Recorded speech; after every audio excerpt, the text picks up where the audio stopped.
Hello everyone, it's Mary. Welcome back to the Live Well channel. I'm so excited that you're here joining us for this conversation. Before we get into the goods, I am obliged to do the YouTube-y thing and to ask you to subscribe to the channel if you feel it's a good fit, and also hit the bell notification so that you don't miss when we upload. Also, there's a like button, so if you like this particular video, go ahead and hit that as well. All right, so with that aside, let's talk about today's conversation. We are going to be chatting with Darryl Hill. Darryl is a lead facilitator with regard to meaningful conversation. Darryl has really opened up this door when it comes to the importance of having meaningful conversations. Sometimes when we talk about holistic wellness, we don't take into account some things because they seem small, but things like meaningful conversations, whether it be with our loved ones or when we're at work, really allows us to dive into our most authentic self and how we show up at work. And so let's talk a little bit more about that. Without further ado, let's get into this chat. All right, let's dive into this conversation. As you know, I get excited pretty much about all of them, but today we're going to be talking about something that I really think and potentially we could prove that we don't talk about enough through this discussion, and that is meaningful conversations. So today we have Darryl Hill. He's joining us. He is active duty currently, Air Force, and he's a vice commandant for the Professional Military Education Schoolhouse. We have multiple schoolhouses across the nation, and he is the vice commandant for the Non-Commissioned Officer Academy down at Gunter in Alabama. So I'm going to let Darryl introduce himself to all of you. Over to you, Darryl. Hey, first of all, Mary, thank you for having me. It is an honor and a pleasure. I knew you were an amazing person from the first moment you came through the schoolhouse doors and you started giving us instructions on just resiliency building and leadership and all the good things that you provided to our team. But as you mentioned, I am Darryl Hill. I'm Senior Master Sergeant in the Air Force, active duty. I'm the Vice Commandant of the Gunter NCO Academy. Been in this position for almost 6 months now. I've been in the Air Force coming up on 18 years here in February. So yes, been all over the place, all over the world, from Germany, Korea. I am a husband. My wife works for GE Aerospace, and I am a girl dad. So that kind of fuels a lot of the things that I do in life, especially meaningful conversations. And I am a doodle dad, again, 2 times around. And we're down here in Alabama, loving this weather, loving how it's, 40 degrees in the morning and then effectively like 85 to 90 in the afternoon in almost December. So Now you're just being mean, Darryl. Like, no, there's people out there really cold. We actually haven't been hit that bad in Maryland yet, so fingers crossed. But okay, I'm sorry. I cut you off to tell you were mean. What else were you saying? No, that is fine. I'm just, loving the weather. My wife is in Detroit right now on some work stuff, and she's just talking about how cold it was there. And I was like, oh, tell me more about your cold. That's funny. Yeah, well, she knows she'll be back home soon, so it's all good. Yeah. It's all good. Well, good. Well, thank you so much. And thank you for the kind words. I really appreciate that. For those of you that don't know, one of my tours in the Air Force was as an instructor for a PME Center schoolhouse. And so when I went down there to do some training with them recently, I just felt at home, and you are all wonderful and your team is great. And so, yeah, so connection was made, and I'm so glad you're here. So thanks for being here. Back at you. So, yes, ma'am. So we're going to talk about meaningful conversations today. And I love that this is starting to become more available for folks to kind of dive into. I know something I heard recently. I think I was listening to a Brene Brown podcast, and she had mentioned, her and her guests were talking about how we now have vocabulary for a lot of these new things that we're experiencing. And I think that's really important. And so when we hear about meaningful conversations, we might have our own way of describing or defining that, but I want to hear from the subject matter expert on this. And so, Darryl, talk to us about what meaningful conversations are and what space you have stepped into with regard to that. All right. So first, I'm gonna say that I am no expert on these conversations. Okay, I am just a guy that delivers it in an effective way to help people understand why it's so important. So meaningful conversations is basically this, Mary. It's conversations that we try to help people to understand that are needed, and they're around typically polarizing topics, right? So topics that we wouldn't normally jump into and discuss within the workplace. And trying to really change that montage of a scenario where, in the military for a long time, we had don't ask, don't tell. And a lot of people effectively really translated that to mean don't ask, don't tell about anything.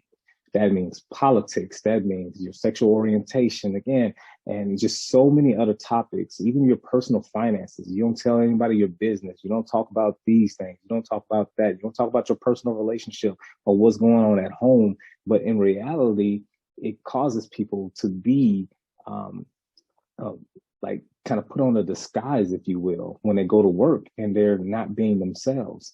And, with the diminishing effects of that, meaning like psychological safety, not being present, makes people just, kind of go into a box and don't want to talk about these things. They don't want to touch these topics because they're afraid of, making things worse, or fear of misunderstanding, all these different things that come along with having these topics about things that just go on in our world every day that we all see, and people struggle with that. Yeah. So you essentially, when you are leading the discussion on this, what is it that you are trying to convey in hopes of, what's the end state for when you're having this discussion, when you're having the meaningful conversation about meaningful conversations? What's the end state for the folks receiving that? So the end state really it's a different kind of spin on diversity and inclusion. Like people feel like diversity and inclusion training, it comes and we're just supposed to sit here. Hey, don't be mean to people, have a diverse or be more inclusive. But in reality, it's an opportunity for me to show people that every last one of us suffer from things like not being included, and the trauma that might have caused us in our lives. And it also opens the table for people to be more relatable in their conversations, because a lot of times we struggle with being, relatability in conversations. Like people just really don't understand what the situation is. Like when George Floyd happened, one of the things that I talked about in my conversations is how when I went to work that Monday morning, nobody was talking about it. Like nobody, not a single soul. Like nobody brought it up. Nobody mentioned it. And I struggled with that. I literally went to my desk as the senior enlisted leader of an entire unit of over 400 people. And everybody was just still business as usual when that situation rocked my entire household. Like my wife was on my sleeve crying the entire weekend. And I'm struggling. I was like, man, how is work going to be? Like, how is this going to go down at work? And I got there and I was like, wow, nobody's talking about this. And I was struggling. And it wasn't until that morning when I got an email from my group commander, and she said simply, I don't know the words to say, but I know some of you are hurting and I'm here to talk. And it was like in that moment, I felt like a sigh of relief, right? I was just like, somebody said something. Yeah. And that was kind of the birthplace of this whole thing. It was just like at that moment, I realized that things happen in our lives that we were told that we should not talk about, but we should. We should. We need people to listen to us. We need people to empathize with us and understand, hey, this was a tremendous struggle for me. And I need somebody to talk to this about. Like, it may not seem like that big of a deal to you because it may not affect your community or may not affect where you came from, but it affected me, your teammate, your coworker, and I want to talk about it. Yeah, I mean, that's such a very specific visual for you to walk us through, because that feeling of, and I don't want to put words in your mouth, but if I can summarize sort of what I heard was when your commander had come out with that, it was that you felt seen. Is that right? Yeah. Go ahead. No, I agree wholeheartedly. It's just like I felt like, I walked in, like nobody cared, and I didn't feel seen. I felt like I felt unseen, but I felt like I should be seen because I am literally the elephant in the room right now. Yeah. Like I was one of 3 African Americans, I think, in that entire organization. Yeah. And Like it was literally like a giant elephant in the room. Yeah.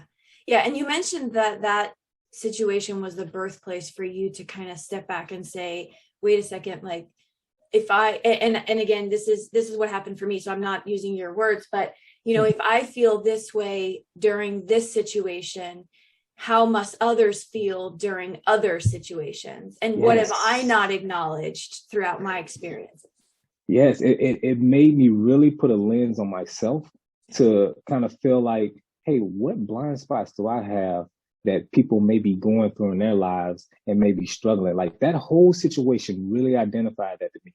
And I'm telling you, we uncovered so many issues and so many things going on, all the way from things like one airman being ostracized by his family because his sister was homosexual and he wanted to support his sister. His family wanted to kick his sister out of the family, and he struggled with that every single day, and never had an opportunity to talk about it with anybody because he's an airman in the dorms, and you know nobody's gonna listen to a young 19-year-old about a problem like that, but he should be able to come to work and talk to us about it, and maybe we can help him out, give him some avenues, maybe some different approaches on how to handle the situation.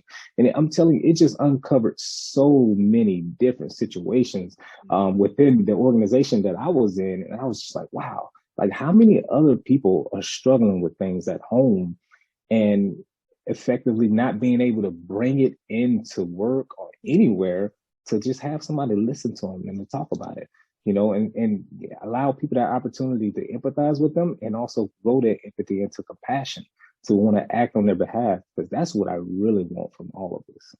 Yeah, this is just hitting me right in the feels because there's so many, there's so many opportunities for us to be compassionate. And if you're paying attention to what's going on around you, they're plentiful.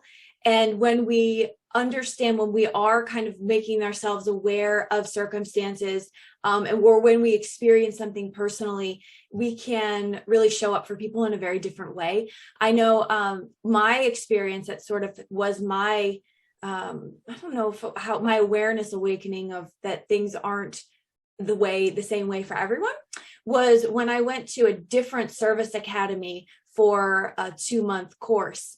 And I was one of 2 women in a class of 26 people. And I noticed that I very strongly had, like, amongst my peers back in the Air Force, it was very much easier, not easy, but much easier for me to, I have my experience based on my rank, I have my job, all these things.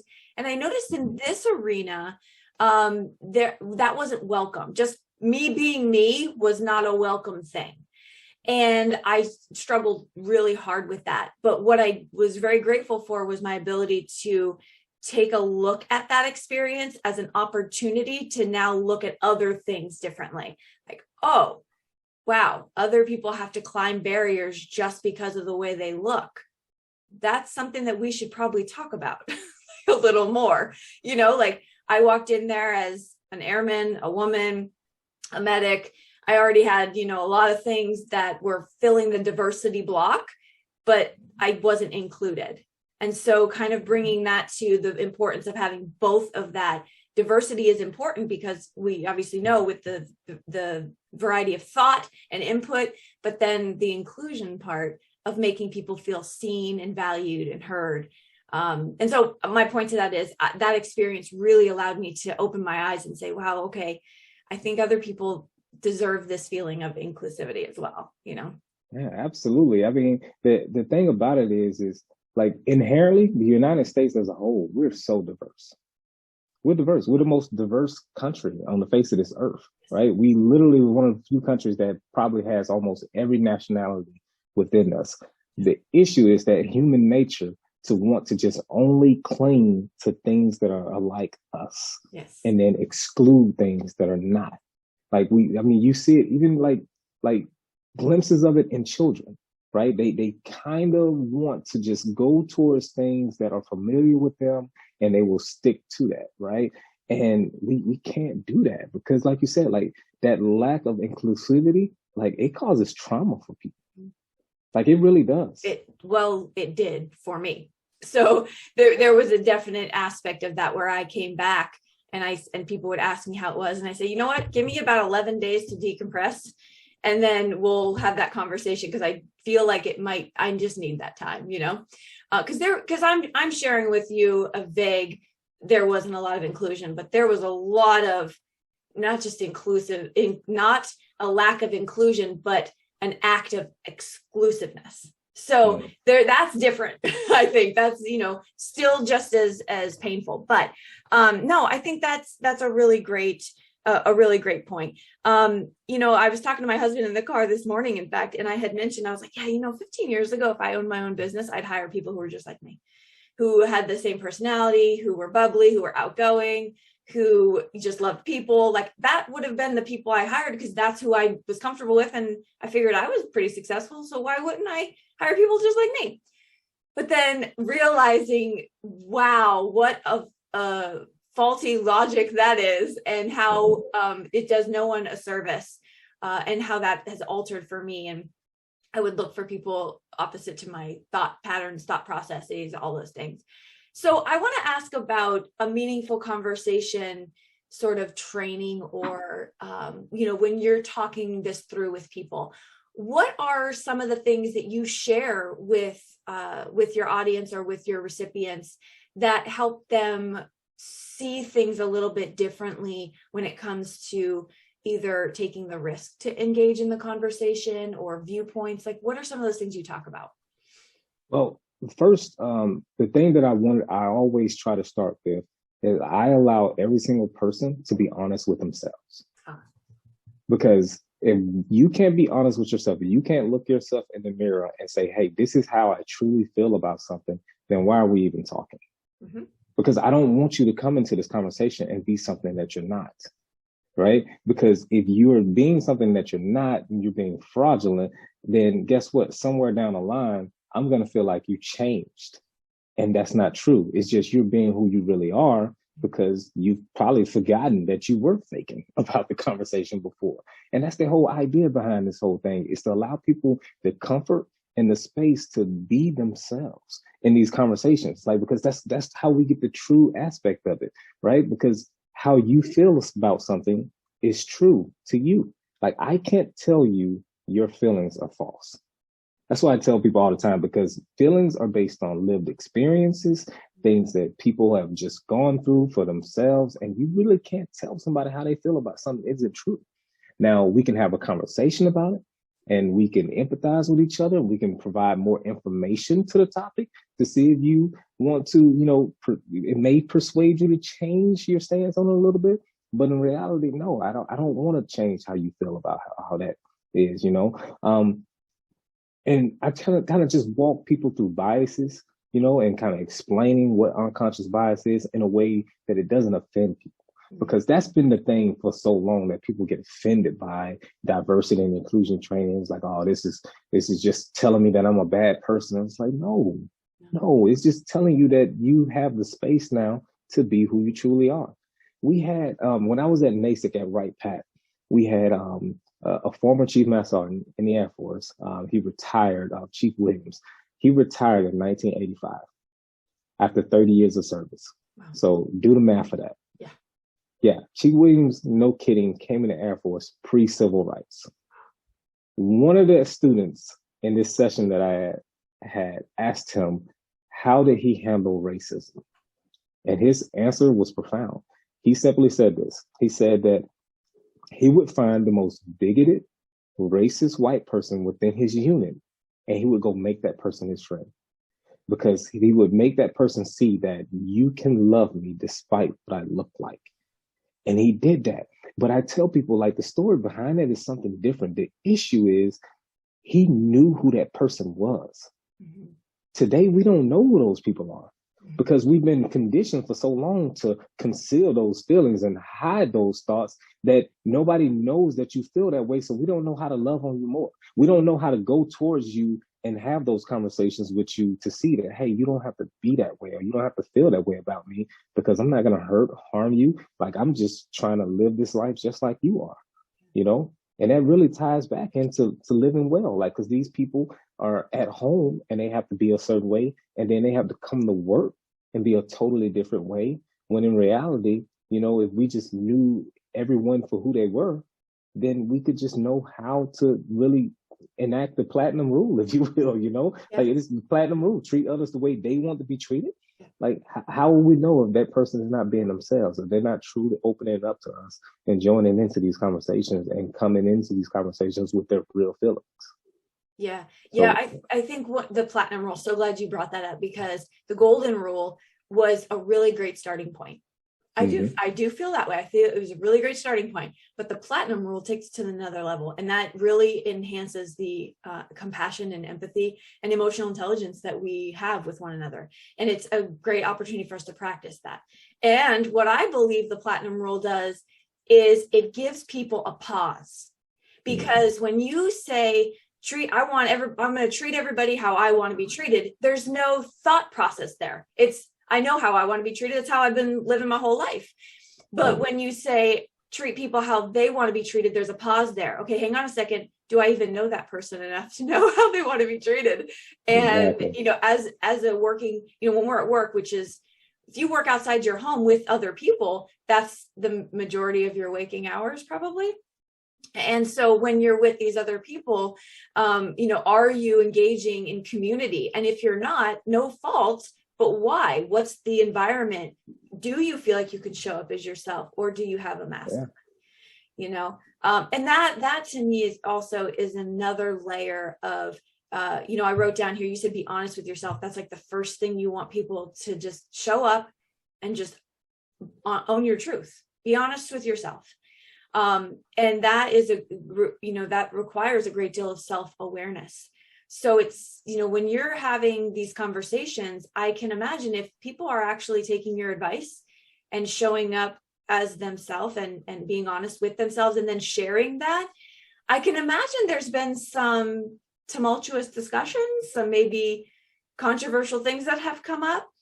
How do you handle, especially as the facilitator and also as a human being that you are first, what do you think when you hear something that might be maybe a closed-minded statement, or maybe a lack of understanding from someone? Because I can assume you don't just like call them a name and tell them to sit down, right? You're going to engage in that conversation. So what goes through your mind when you're doing that? So, as you said, I'm human, right? And the perfect example of this is when I begin these sessions, I throw up some questions up there. And this one particular time, I had a question, and it basically said that it was a agree, disagree, or slightly agree type of question, and people only had to answer it to themselves. And sharing is like completely optional, right? And the question was, I would feel uncomfortable with my child marrying someone of a different race. And people just had to answer to themselves, agree, disagree. And after it was done, we went through all the questions. One particular hand went up, and this individual, he stood up, Caucasian male, and he said, I'm gonna dive on the grenade with this. I would feel uncomfortable with that.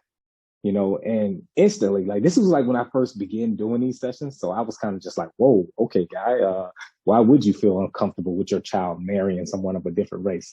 Do tell, right? Right. And it was an opportunity for me to kind of practice right then and there in front of everybody what I'm trying to teach them, is that we have to listen to understand people, to understand someone's perspective and understand why it is that they are thinking the way that they are. And I allowed the individual to speak. And he said simply, because I know how my family is. My family, coming from the South, like they're a bunch of like redneck and white, and they're racist. And if my daughter brings home an African American young man, that's going to be a struggle for my family, and they're going to treat them badly. And I will also struggle with their kids, and I would struggle with them in our society, being an interracial couple, and some of the things that they're going to deal with. Like, that's why I would have a hard time with that statement. And I was just like, wow. I was taken back. I was just like, that's valid. Mm-hmm. That's valid. And all we had to do, I just validated what he said, to just let him know, I hear you, brother. Like, that makes complete sense. And now that you think about it, I would probably struggle with that too, in reality. And that kind of just pinpointed to everyone that, hey, like, everyone has a story. We all come from different places, different backgrounds. If we just take the time to actually listen and not be in um, a, a kind of a defensive posture on things and just really just take the time to validate somebody's feelings and allow them to speak their truth, we can get past this and we can get to a level of understanding that can just really help the entire situation and the conversation. Yeah. Yeah. And there's so many topics. I want to go back to what you just said. You validated his feelings. I think that that's an important component to meaningful conversations with whatever the topic is some, like you said, feelings come from personal experience. And when you give that person an opportunity to just allow themselves to feel, and then if they're brave enough to share, then validating that and not trying to tell them that they're wrong. I think if we can just crack that code and just allow people just to feel what they're feeling without telling them that they're wrong, that is huge. You know, I recall, within the last year, I think it was last April, I had shared something on social media for sexual assault response prevention month. And I had talked about an experience that I had when I was a young woman. And on the comments, the public comments, there was a great show of support and a lot of great show of support from men. And, one of the comments had mentioned, I'm so sorry that this happened. And I'm so grateful that we've made such strides and changes. And, I think he really wanted to show up and be supportive. But I also think there was just a curtain that was over his eyes. And because he doesn't engage in these things, he can't really imagine that these things are happening. Mm-hmm. Not making this up. Simultaneously, I got a private message from a young woman who said, I'm dealing with the same thing at work right now, 2022, 20 years later. And so it's the hearing people and really giving them the space to feel comfortable to say, hey, this is what's going on for me. This is how I'm feeling. This is how I feel I'm being perceived. And not just dismissing it, even if it's well-intended, to say, I'm so so glad we're doing so well with this, but to really let people be heard, Yeah. And back to your statement about the individual that made the comment, like we really have to continue to cultivate a space for grace for people and just the lack of knowledge of just like everyone is not going to be going through this and everyone is not going to see the situation that we see it. Like we have to empathize with the way that we see the world from other people's perspective, and like you said, the individual shot you a message in your DMs and say, hey, I'm dealing with this right now in 2022. Like, yeah, like, cause it's humans.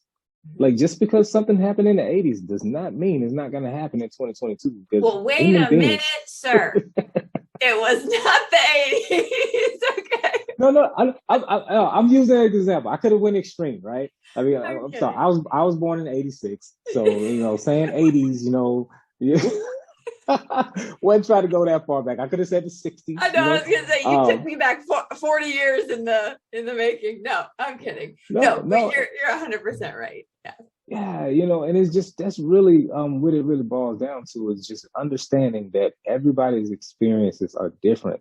And those feelings need to be validated because when you validate somebody's feelings, it really takes them out of their defensive posture, right? They feel heard, they feel seen, and they're ready to continue the conversation. They really want to continue the conversation at this point because they feel like you understand them, I ask people this all the time, like, I think you were still in when this happened, when we had to have the extremism down day training. And I ask people all the time, how'd that go for you? And I haven't had a single person raise their hand in maybe almost 150 plus meaningful conversations that said that training went well, And I had to let them know, I was like, do you realize that the individuals in front of you that were delivering that training were scared to death? Like they had no time to prepare for facilitating such a difficult conversation. And it was just kind of thrown on them and they were a nervous wreck. And like literally I had people when I was trying to train the facilitators crying to me about how they don't want to do it. And I'm talking about not young people, like literally like adults in high positions that were so uncomfortable with leading that discussion that they just did not want to do it. Like they will, can you come do it for me? And I was like, no, you have to. You're the leader. I know. So Darryl, I want to hit that though. So real quick, for those that aren't aware, so extremism down day training was a day that I think it was the Department of Defense, wasn't it? Not just the Air Force, right? So the Department of Defense had declared that day be a day of discussion after January 6th Capitol incident.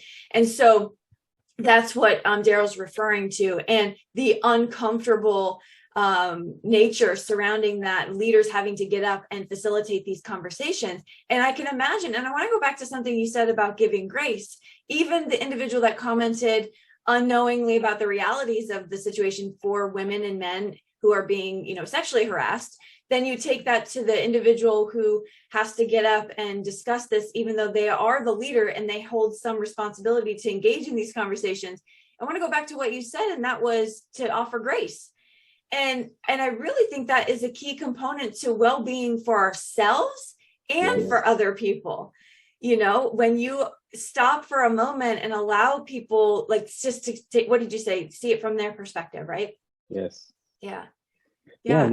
Just that moment of just understanding that, hey, this person is coming from a place of just not knowing.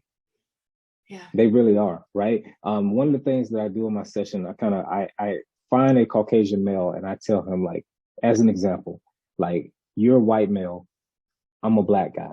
I would never know what life is like from your perspective.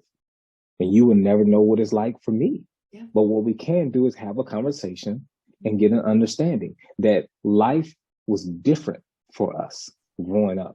We might have grown up in the same exact place, but we were probably taught things differently from our parents. Yeah. We were taught things that were survival mechanisms for the time then, and we also have to uncover and realize that we were probably taught some things systematically wrong. Yeah. Like that's another question I ask people within my sessions is like, who here has perfect parents? Like, your parents did no wrong and they raised you, they taught you all the things right, and not a single hand will go up. I was like, look, I'm a dad, and every day growing up raising my daughters is a day that I've never experienced before. Yeah. Because they're a different age. I have a preteen right now. She's about to turn 12 in January. And trust me, the meaningful conversations in this household are flowing. And the thing about it is, a lot of it involves some level of conflict, right? And a lot of people are so afraid of conflict that I would just rather just not talk about it, just to save face. But the thing about it is, I made a post about this last night, actually. I was like, if you don't talk about it, you're going to act it out. Like, if you don't have a conversation about whatever it is that's bothering you, then you're going to start acting it out. That's why in marriages, right? That's why you start slamming the cabinets a little bit harder, and, you putting the dishes away a little bit tougher. It was like, because you need to talk. Like, why don't you just go have the conversation? Yeah. Like, I've seen small things happen on teams, like little small money issues, and you allow them to fester, and guess what? They grow, right? Those little small things, they grow because nobody's addressing it. And now I don't trust you. Yeah. And now I feel some type of way. Oh, yeah, by the way, I went into the weekend and I've had conversations with my friends and my parents and my sister, and none of them like you now because of what happened that I haven't addressed with you yet. And no, I mean, it is a real thing. Like, people will do that, and people, of course, will be biased and be on your side and tell you how terrible a person that is all weekend. And then Monday, you hate that person even more, and like, and all we have to do is just have the conversation. Oh my goodness. The amount of hours I spent venting, complaining about people when all I had to do was just go have the conversation with them. And I was so grateful for me kind of stepping out of that and listen, and would you agree, this takes practice. Yes. Like this is, yes. It's gonna feel, it's like, I don't know, like my daughter, she's really into handstands right now. So let's just go with that analogy. But it's like when you start to go into your first handstand, things feel bad. Like you feel the blood rushes to your head, your arms hurt, you're like, you stay up for a half a second, but she's up there walking on her hands now, like you have to lean into the fact that this is uncomfortable and it's not going to be perfect the first time. And something that I look back in reflection over the course of my leadership career is just not just giving other people grace, giving yourself grace first and foremost in your attempts that maybe fall flat, or you've tried and it just didn't go over as beautifully as what you had thought, but there's an attempt there and people see that. I really feel like people see when you're trying, whether you're a teammate or whether you're the leader of the team, you're the spouse, when you're trying to just lean into that. I will give you a scenario. So I won't name names, but I had when I worked as an instructor, we had the best. We actually dubbed ourselves TBTE. I'm going to write a book about it. It means the best team ever. But we really leaned on each other for our strengths. And I remember when I first got there, one of our teammates would avoid the personal conversation, the conversation that might end in tears, the one right with the students. Just, hey, can you do it? Can you, do you want to talk to this person? And I'm not saying that's never appropriate, but I also feel like making the connection and diving into something you're uncomfortable with teaches you at the same time, obviously, right? So he was like, you know what? And this is how he operates and this is who he is. And he's like, you know what? I'm going to do this. I'm going to do this. I'm going to step into this. And it was rocky at first, of course. By the end of his 4 years in that job, he was the go-to instructor for interpersonal communication with the students. But it takes practice, it takes time, it takes effort on the individual's part, not to just let all these things just go. So that's really kind of my next question and inquiry of how you feel about this. But what can this do for ourselves if we take the step, if we want to engage, even if it's uncomfortable, even if it hurts? What is the positive result that we can expect for our own self, our own well-being? What do you think about that? Honestly, I feel like it will allow you to sleep better at night. That's really what it boils down to, because when we lay down and we just dwell on the fact that, oh, I should have said this, oh, I should have said that, and we never get the opportunity to maybe have the conversation that we wanted to have, it bothers us, and we're thinking about it, right? That's why, like, some people, I got to go to the gym to decompress and I got to go do this. And like you said, you came home and you vented and vented and vented when you probably didn't even have to vent about that whole situation or be so frustrated if you just went towards it and had the conversation right then and there. Yeah. Like, I feel like it's a tremendous stress relief on us when we just get past that uncomfortable feeling and just go towards it, because I'd rather be uncomfortable in these few moments with you talking about this than to be stressed the entire weekend thinking about it and mad at you, and just kind of dwelling over the fact that you hurt my feelings, and we never got a chance to address it, and you just really just have to go towards the conflict, because I get it. It's uncomfortable, right? And like I told you in the beginning, I'm not an expert at this. I'm still working on these things as well. It does take practice.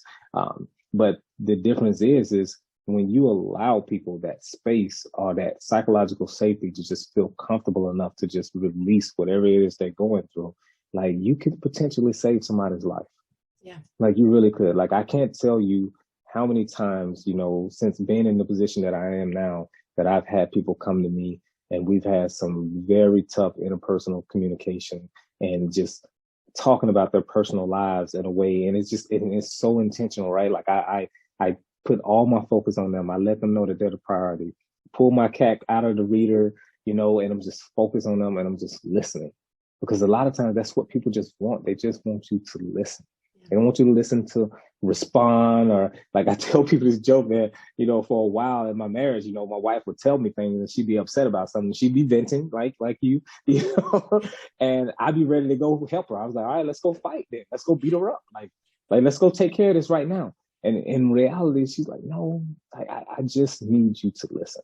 Yeah. And a lot of times that's all people need. They need to be listened to, and they need to know that they're heard, right? And that's where that validation piece comes back in there to kind of help people to understand, like, hey, your feelings are valid. Yeah. Like you should feel that way. If that happened to me, I would feel that way too, you know? Yeah. And it just that space for people to know that, man, somebody really cares. Yeah. Like somebody is actually listening, because a lot of times people get into really dark places, when they feel like no one cares, when they feel like no one is listening to them, and that's really what it's all about. Like if we can jump into these tough conversations and not avoid that person when we clearly see a behavior change, we clearly see this person is struggling with something, but we, like you said, like that instructor, like, oh, I don't want to have that conversation because I know it's going to get me in my feelings. Like, but you have to though. Mm-hmm. You really do. Like you could be life or death for that individual. Yeah. You Yeah. know? And I wanted to share too with people, watching and listening to us is no one says that you have to jump out the gate with the most difficult conversation tomorrow. Starting with something so low risk and so small, just like if you're out and about shopping and looking at people and saying they have a story, what's their story? What could their life have been like? I feel like that is sort of opening the door to walking into understanding grace and compassion and just seeing people for who they are. You don't really have to ask them about it, don't have to talk to them, but just getting your mind centered around the fact that we aren't just a sea of bodies walking around, that everyone has experiences and joy and trauma and everything all in between that exists in their own life. And just that little bit of change to say, hey, I see that person. Someone cuts you off. Maybe we don't throw the F-bomb book at them and we say, man, I hope they're having a better day, right? That kind of practice. I don't know. What are your thoughts on that? No, I 100% agree with that. Like we have to really empathize with folks and understand, like you said, like everybody has a story. Like it don't matter who they are or like where they come from. Like everybody has a story, and people don't mind sharing.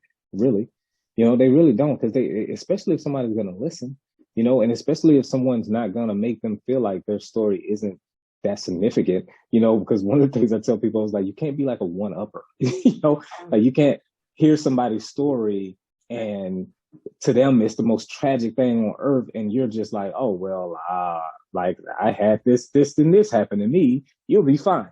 And it's just like, no, you don't know that. Yeah. You don't know that, man. Like people are different, Yeah. and how people respond to things are different, right? And we have to validate those folks and let them know that, hey, like it may be a tough time for you, right? But you can get through this, and we can help you get through it, and really understand like what it is that they're going through, because Yeah. they see the world in a different lens. Yeah.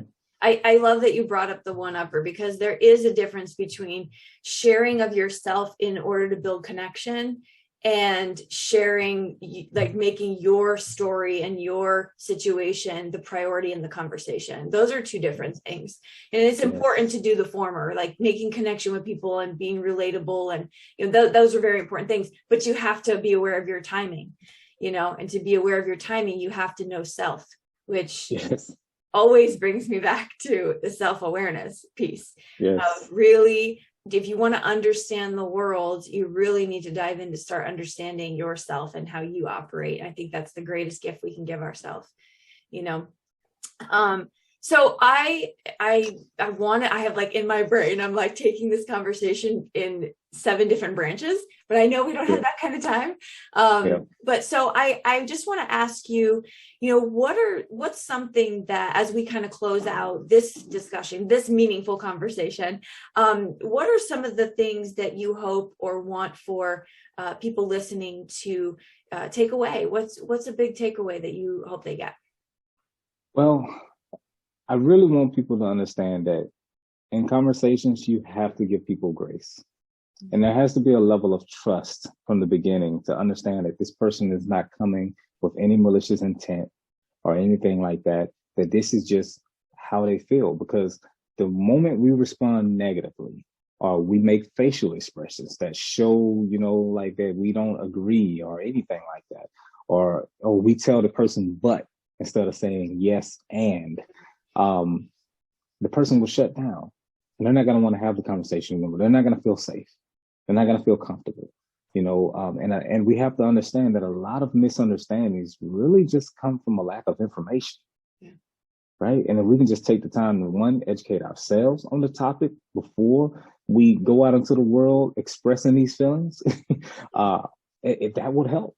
How many times people get misinformation and they go off of it, and now they're causing conflict, and now they're being called out, and well, I'm going to hold my ground regardless, regardless of being wrong, because now that pride is at stake and things like that. But you just really got to give people grace, grace and really understand that we all see the world from different lenses, and just listen first. Yes. Oh, Darryl, so good. I love this. And I love that you are here talking to us about it. This is so important. I mean, you're not going to get through this life without having interpersonal communication, without relationships, without connection, and just giving us the tools and the tips to figure out how to do that better and more meaningful is just so important. So thank you so much for that. Before we head out, I do want, if anyone wants to get in contact with you, I'll put that information in the description box below the video, so you could reach out to him through LinkedIn and some other areas. I think that's where your LinkedIn is, where you have all your contact info, correct? Yes. Yeah, awesome. So we'll put that below, and please feel free to reach out to Darryl. And if you need more information from that, check that out below. All right, that's it for today, for today's chat. Thank you so much, Darryl, again, for being here. We appreciate you so much. Thank you. Well, that was good stuff. I'm going to tell you, truth be told, we stopped the record button and Darryl and I kept talking for another hour. So I wanted to just thank you for stopping by. I hope that you took away some really good nuggets when it comes to communicating with your loved ones, your coworkers, whomever in your life, and really diving in and taking that chance.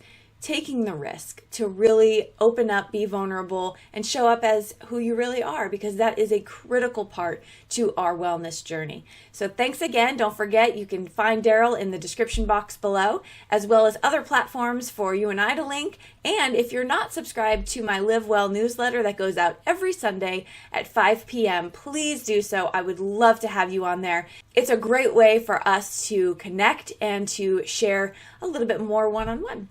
Thanks so much. Remember, be well and live well.